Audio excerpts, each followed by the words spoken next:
Hey everyone, welcome to another episode of Get Jashed. Today I am very, very excited to have with me Rose Cresswell.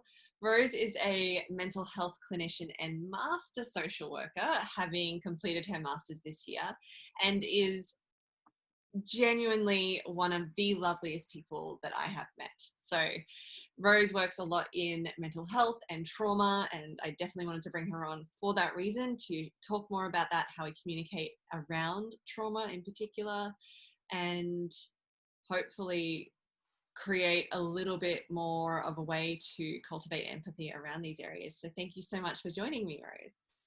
Thanks for having me, Jess. So we wanted to do something special and appropriate, and something I admittedly don't normally do on these episodes. So do you want to lead that as we start? Yeah, sure. I'd just like to do an acknowledgement of country. I always like to do that before any sort of meeting, but I think given that we're talking about trauma this evening, I think it's really appropriate. So I just want to acknowledge the traditional owners of the land in which we meet tonight, and I pay my respects to elders past, present and emerging.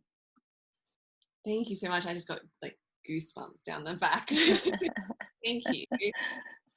So I guess to start, I just wanted to ask you to share a little bit about your work as a mental health worker and in social work, and what that means for you.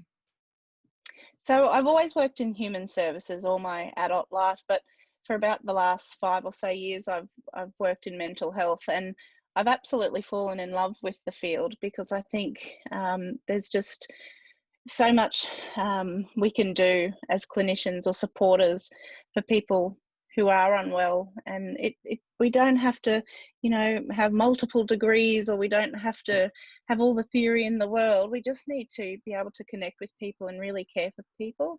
So I love being a social worker. I can offer practical support and provide people with kindness in what might be some of the worst days of their lives, and just offer reassurance and hope, Mm. um, to sit with someone. And I don't have a wand. Sometimes people think social workers have this magic wand and we can just fix things or make things go away, but the truth is it's just being there for someone and to listen and to connect with them and offer some practical solutions, sure, but really just hear them and validate what they have to share. Yeah, I think that's beautiful, that reassurance and hope as well, because that can be the part that gets missed a lot in when you're experiencing trauma or experiencing PTSD, and the after effects, and in those experiences, that feeling of hope can be the one that kind of slips away the quickest, if you will. So yeah, I think it's beautiful work that you do. um, do you, with our how we started this, actually have another question? Do you do a lot of work with Indigenous people? Yeah, absolutely. I mean, I think we could probably all agree that there tends to be an overrepresentation of Indigenous people across mental health fields, drug and alcohol areas as well. So, yeah, absolutely. We do see a lot of Indigenous folks, and I'm happy to see that there's in particular where I work, there's we really focus on cultural Mm. capabilities and being appropriate and supportive, and making sure we're aware of trauma in our work. I mean, I wish we did more in schools around the generational trauma that Indigenous people have faced. And look, I'm guilty. It wasn't until I was doing some study at master's level that I really understood our history of Australia and exactly what our um, Indigenous people had gone through. It was hugely traumatic. So um, yeah, absolutely being trauma informed and trauma aware when working with Indigenous people, but not just Indigenous people, everyone. I mean, trauma informed work can be applied anywhere to anyone, and I think most people have experienced some sort of trauma. It looks different for different people, and nobody's a textbook. But yeah, it's certainly something that is important for us as clinicians to be aware of. Yeah, it's trauma, like being trauma aware and trauma informed. I feel like, because in my work with the yoga teaching, I did specialty training in order to have that qualification, and I just sort of realized that it's something that should be there in the standard training, because you don't know who's walking into the room, and you don't know what shit they have going on or have had going on, you know, like regardless of how they may look as well. And it's just such an important thing to bring this sense of awareness and empathy and have that as an active creation constantly for people, whether you are like a practitioner of sorts or just, you know, someone walking by other people on the street, because we don't know what other people have gone through until we do know. And we can kind of see, like, there's the stigma around even having trauma and mental health issues as well. So I love that there's people like you doing work like this in the world. That makes me really, like, I don't know what the word is, like relieved, I guess, to know as well. It's comforting to see that there is, we're not there yet, but there is more of a focus on people becoming trauma aware. You know, as you said, you don't know what someone's going through or what they've gone through. And I guess in my line of work, you know, trauma, I mean, it's not my area of expertise, all the neuro stuff, but we know that trauma has an impact on a person's brain, and, you know, that changes things for them, and it can inform us too as to why they act in the way they do, or why they might have addictions, or, you know, and keeping that in the back of your mind to inform you as to what could be happening for someone or what has happened. And it is important just to keep an open mind. And I guess after doing some study in the area of trauma, I tend to always assume that someone may have some there. So and apply that with everyone, because it's not going to do any harm to work with someone in that capacity. I think that's a really it's a really intelligent way to go about it. What do you feel like is one really useful way, or not necessarily just one, but what's a really useful way that you recommend people approach how they communicate both about trauma and to those who may have experienced trauma just in their everyday lives? So yeah, like as far as like how we communicate about trauma, sometimes it can be like the words like broken will be used or things like that, which definitely isn't, I don't like using that word because I don't feel like fair and it's accurate at all. But yeah, what do you feel like is a really useful way to people to start to learn to communicate about the area of trauma and mental health? Well, I guess, as you say, you know, language is a big thing. We're not there yet as a society, and I guess it's being mindful of how we convey messages around trauma, and trying to understand it a bit more, and understand why a person may act the way they do. Or I think it needs to come back to mainstream schooling. I think it's something that everyone needs to learn about. I think there's a gap there. And in mental health in general. But you know, people, I think sometimes too, people think that to help someone with trauma, they need to talk to them about the actual trauma. They want to know the ins and outs, and that's not accurate. But if a person wants to share that, well, that's fine. Sit there and listen. But I find most people don't want to keep bringing it up, because that's just re-traumatizing themselves. So I think if people can understand that, and just being there for a person, you know, it's about being empathetic, as you say. That is just a key to connecting with someone, and being there with them, empowering them and respecting them, and just helping them on their journey, and letting them take the lead, and just meeting the person where they're at. No one's a textbook, and it looks different for different people. So Yeah, I love that because sometimes in our maybe like like maybe genuine desire to help, we're like, let's talk about it. Like you'll feel better when you talk about it, and sometimes you do, sure, but also sometimes, and especially in the case of a lot of traumas, is it's not what's actually useful. So that advice of just hearing someone, meeting them where they're at, and maybe even asking like, what do you need? Do you want to talk about it? Or Mm, what do you need to feel supported? Which is, again, advice that I give to anyone, like in mm, like any context. I think that's really, really useful, just to kind of change how we do talk about it, and how we do communicate with it, and how we do like create space for people when they yeah. feeling something as well. And also no judgment. That's just first and foremost, no judgment. Yeah, Um, it's like keeping your opinions to yourself. Like even reacting yeah, to the story is going like, just yeah, keep it neutral, right? yeah, absolutely, absolutely. And not saying the old, "Oh, you'll be right, get over it," sort of thing. I do still encounter that occasionally.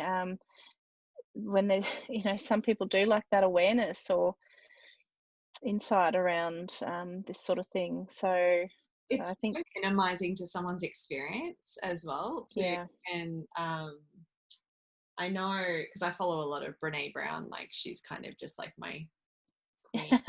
Uh, but like she had this whole list of like, the best way to kind of, I can't remember the exact wording, but the best way to like separate yourself from the other person when they're coming to you with and saying that they're feeling something, is to minimize it, to be like, oh, you'll get over it, or at least it's not, Yeah, that kind of thing. Like, oh, yeah. yeah. And I think too, it's if someone's got the courage and trusts you enough to open up, um, it's about them at that moment.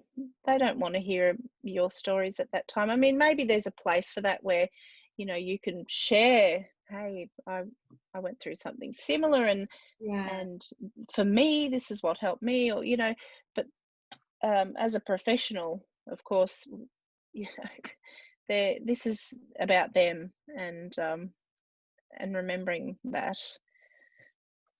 Yeah, it is. I think a lot of people around this topic as well.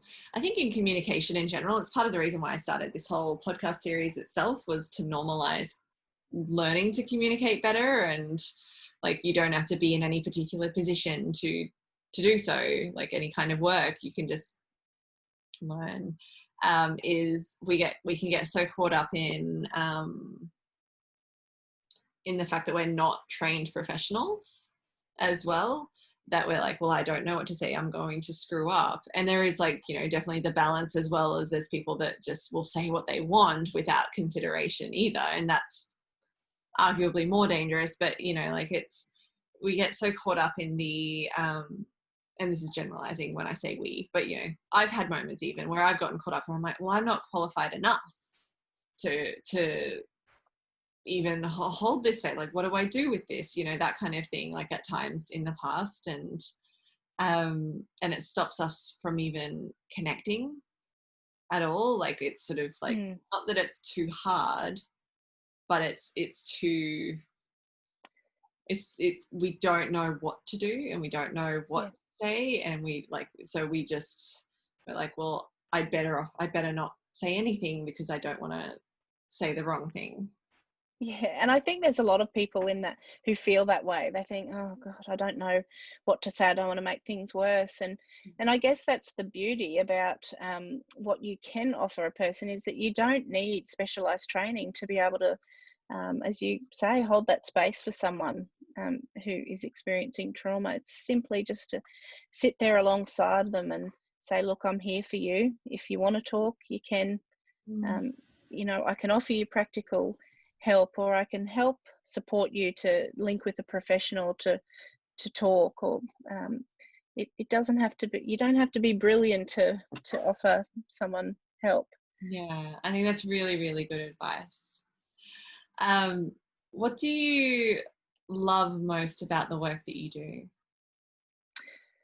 Gosh, there's so many things that I love about it, to be honest. But I think, and I don't have any, deeply philosophical answer for that. Doesn't have to Um, be. You can be I whatever you want, Rose. I've always, even in my personal life, I like to support people. I like to help them practically, and I like to be an emotional support for them. And I think, as being a professional in that space, to be able to offer someone kindness and compassion and practical help Mm. and empathy in a time that's quite possibly the worst day of their lives, I think that's such a great privilege and an honour to be there for someone. Because if that was my loved one who presented to the hospital or wherever I might be working, or myself, there's a certain level of kindness and respect and help that you would hope that you would get. And so I make sure that I am that person for people. If they need an advocate, I'm there for them to help them with that. If they need a smile an ear, I'm there. Mm. It's nothing, you know, it's just listening and validating and respecting. Again, it's not a magic wand, and I can't make their problems necessarily disappear, or I can't fix their issues overnight, but it's really just offering that compassion. And I'm really fortunate that I work with a team who are extremely compassionate. Um, they really care for the people who walk through that doors, and they have such respect. And that certainly is a highlight for me, to work with a team who are like-minded and really care. Yeah. God, I'd want you on my advocacy team. Like, for sure, I'd be like, yeah, Rose can be like near the top there. um, there is one thing to sort of like bring it into a lighter note. There is one thing that I know that I love about your job, or what the work that you do, whether you call it a job or not. So you volunteer with your golden retriever, Dolly, as a dog. Is it in mental health units that you volunteer? Yeah, so What's the impact of that? So tell us about Dolly and that. yeah, Dolly's a bit of a star when we would visit a mental health facility. It was a private hospital we'd go and visit, and it was an incredibly rewarding experience. I mean, working in the mental health field is my passion, so that's why I was doing it in my own time too, when I could, to support people. But sometimes I don't think I was actually even noticed on the end of the lead. It was all about Dolly the rock star. So, Of course. but it was a wonderful way for people to just have a little bit of time to come out of their rooms and connect, or just have some time to even to have some soothing time, just to have some joy with Dolly. Dolly's very perceptive. She will pick up on emotions, unlike any of my other dogs. She will comfort people, and funnily enough, she was actually bred um, by a breeder to work with children with autism. And while she hasn't ever done that officially, she will certainly align herself to young people with autism. And so, yeah, emotions she will pick up on. She'll always try to comfort people. And it's very interesting at the hospital, the people who are most down on that particular day we'd visit, she would go and um, you know add a bit more for them. So whether it was a little kiss or on the nose or whatever it was, and they'd get a kick out of that. I had people lining up waiting to see her when we'd arrive at the room. I would have people say, I have had such a shit day and I'm really down. I've cried all day, but knowing Dolly was coming is just the highlight. For some people, it was because they missed their own pets while they were an inpatient. For some people, it reminded them of a happier time before trauma or ill health. And it was just so powerful. And I was just so grateful that we could do that for people and offer them that time and space and support, and something a little bit different. It's while talk therapy is great, and other therapies, to have a golden retriever come along and look at you with those big brown eyes, and It's just the it was best. fabulous. And from a sensory point of view too, she's actually here beside me. I'll just show Let us meet. Dolly. There you go, so Oh, Dolly. she's Dolly. beautiful.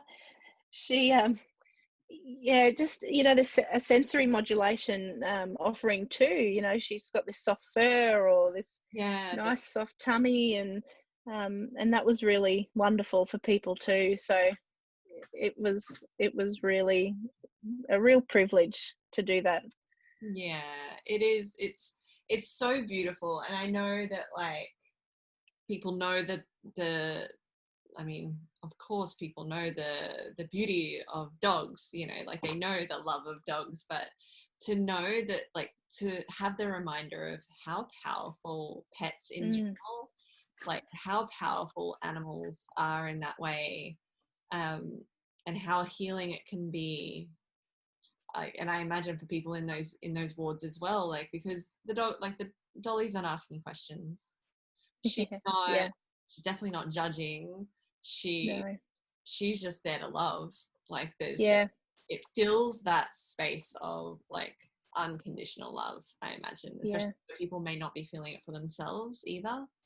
absolutely. And she did it so well. She loved them so well. Yeah, it was a really wonderful experience. That's beautiful. Did she have to go through a particular training as a therapy dog, like to become a? So yeah, you get assessed, and I guess just have basic training skills, so be able to walk well on a loose lead and things like Yeah, that. And toilet trained, that kind uh, of thing? yeah, and which she was. I mean, she's an old girl. She was 10, just before her 10th birthday. We got in. She's 11 now, so it was terrific, and it was a highlight for her as well. She loved the attention. So Yeah. and I'm sure in her own way, she knew that she was doing some good work too. I really felt that she had some sort of awareness as to what she was doing. Yeah, of course. I feel like there's such an intelligence there that they know, and it kind of just drags them further. They're like, okay, I'll do more. This is great. Yeah, absolutely. Absolutely. And she was a wonderful catalyst for conversation too. It really brought people together. So people who may not have necessarily left their beds for the day would get up and come and speak to me or speak to Dolly, and that's really wonderful, for people to connect. She was a terrific catalyst for that. Yeah, I think people feel more comfortable when it's about a dog as well. Like I know that, I mean, it's kind of what you said before, like you won't really notice because it was all about Dolly. It's like when I'm out, like, if you walk the same route like over and over again and you happen to have other people on that same walk, like you get to know the dog more than you get to know the face of it. You kind of have an idea. You're like, oh, it's a man who's in his 50s, oh, woman of some sort, like, but like, you know the dog, like way. Absolutely. We Yeah. always remember the dogs' names at the dog park, not the humans. I got to a point where I realized, like, on walks and everything, like, I'd acknowledge the dogs. Like, I wouldn't be overt about it. I'd just be like, I'd just smile at the dogs and be like, hey, cutie, and like, I keep walking. I'm like, I'm ignoring all of the owners. Fine, I'd be okay if people did that to me and my dog. Like, yeah, she is cute. Like, It's very powerful, isn't it? yeah, I think that's awesome. Um, so this is I'm rewording it a little bit, but it's a question that I generally ask most guests because I like the self-reflective element. So, but where do you feel like you really do communication and how you communicate pretty well? And by pretty well, I don't mean perfect. I just mean, where do you feel like you're like, yep, I'm in the groove of this. I'm actually really proud of how I do this. I think for me, and this is something I was reflecting on this week with a supervisor, it's building rapport. Where I work at the moment and where I've worked previously, my interactions with people have been fairly short and sharp. And as I said, they can be in the worst moment of their lives. And at that moment, they need to feel safe and they need to be able to trust me. And I think my strength is building that rapid rapport with people. And that's through empathy, to be able to connect with people. And yeah, I mean, as I've said so many times, you can have all the degrees and all the theoretical knowledge in the world, but if you cannot connect with a person, you may as well stop right there. It's not going to work. Don't mean shit, right? Like, Yep, yep. I definitely agree with that, because as you were saying that, I had this flashback to like when we first met, and I still remember. And it was, it was just a regular day, but I still remember, like, because it was the feeling of, she was so nice. Like, she is really so lovely.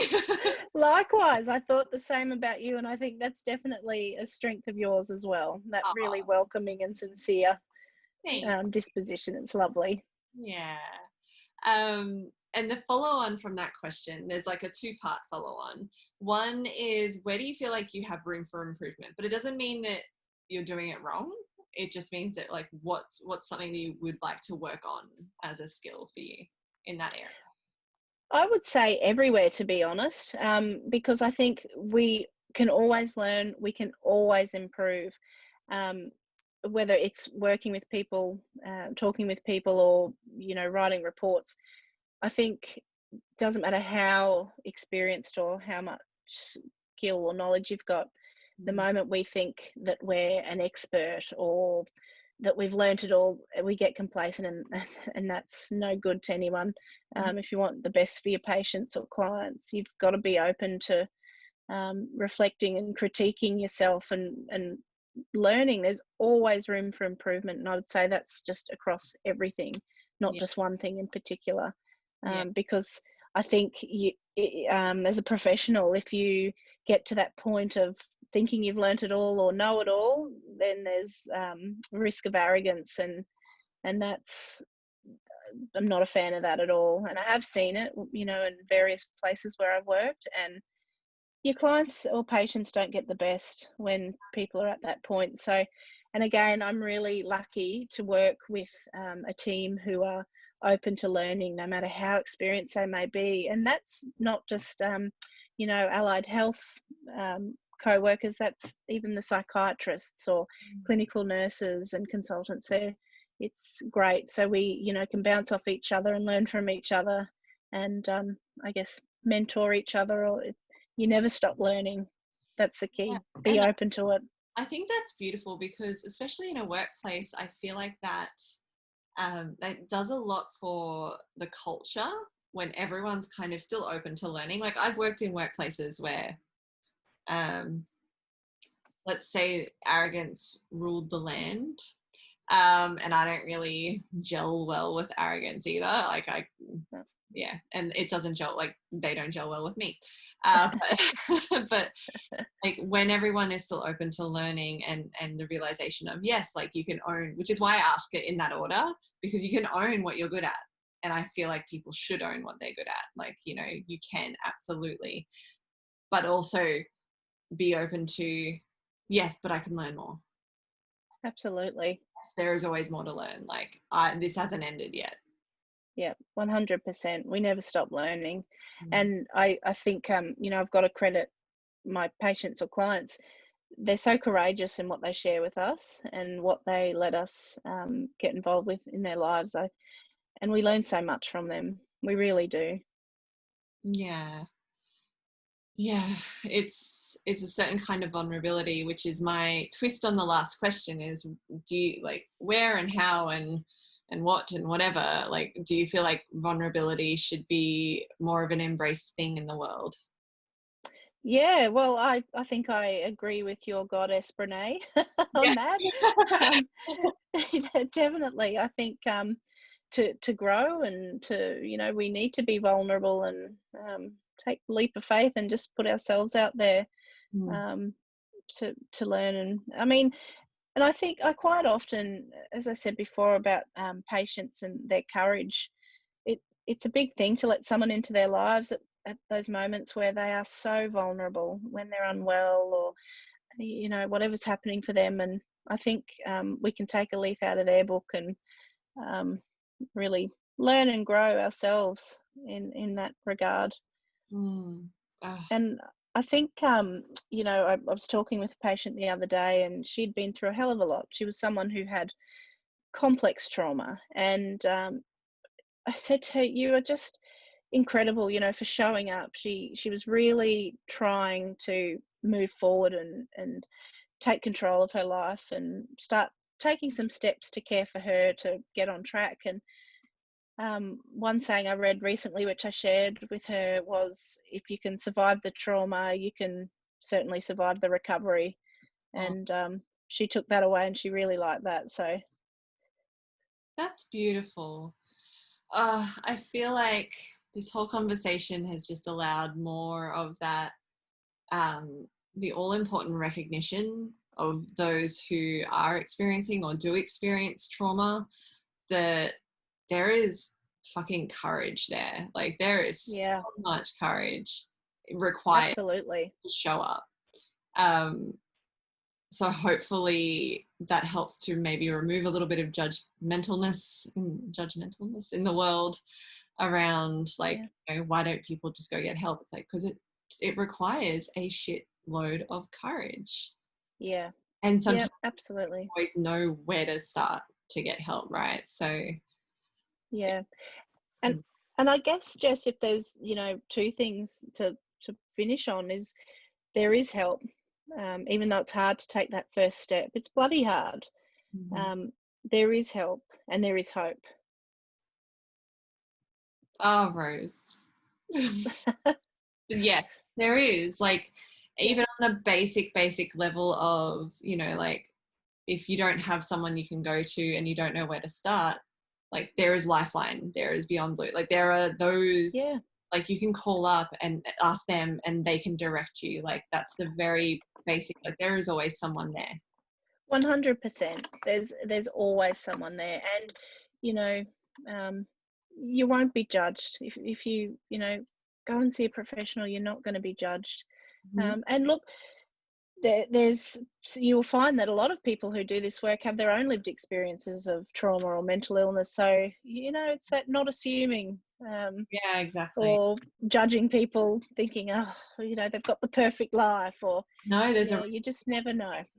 like, people generally tend to study what they feel is important to them, and there's a reason why Yeah, they feel like it's important to them, right? Like, there's always, absolutely, absolutely, yeah. And I mean, there's such a it's a growing space now. The lived experience practitioners, they offer wonderful supports across mental health services. So it's really important and certainly a growing area. So yeah, it's good. But never lose hope. That's my message. Never lose hope, because not every day is going to be as shit as that worst day. There yeah, are people who care and can help you. I love that. There's always help and there's always hope. Yeah. Ah, well, thank you so much for joining me with your lovely energy. It really is, such a pleasure to talk about this with you. I could go on, but I could go down all of the little rabbit warrens and everything. But I really appreciate your time and you sharing your work and what you do, and your heart really in that, because that's what really comes through. So thank you so much, Rose. Thanks, Jess. It was a pleasure.